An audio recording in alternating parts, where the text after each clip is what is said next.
Right now we're at Sunnyside School, which is located on US Highway 550, about 8.5 miles north of the New Mexico state line. We're doing a disaster exercise with about 240 people involved. This morning we had a simulated call and exercise message for a report that there was an active shooting that was going on at Sunnyside Elementary School.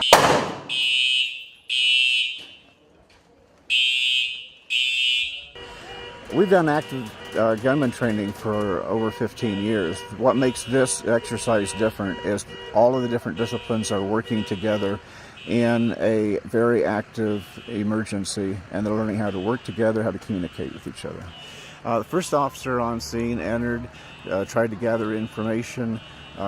If he would have heard gunfire, he would have gone to the source of the gunfire. As the way the scenario was set up, the shooter had already taken his own life just as officers arriving on scene.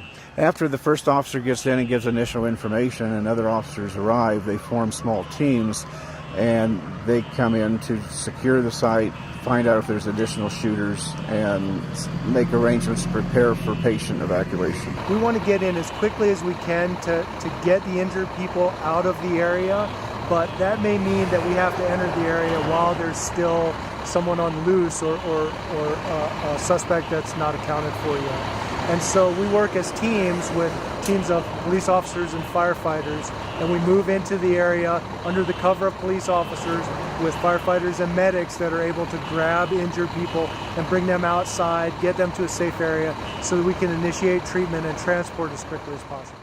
Once they get people outside in a semi-safe area, then they can triage the patients, but basically that's prioritizing who needs help the soonest and who can wait, and then they start an evacuation. So right now what they're doing, they're trying to finish the triage of patients and get them to the hospitals. That's that golden hour that everybody talks about, and that's the training that we're doing now, is trying to get them to the hospitals as soon as possible. I'm pleased with the results. We knew that there would be a lot of stumbling blocks, and certainly there were.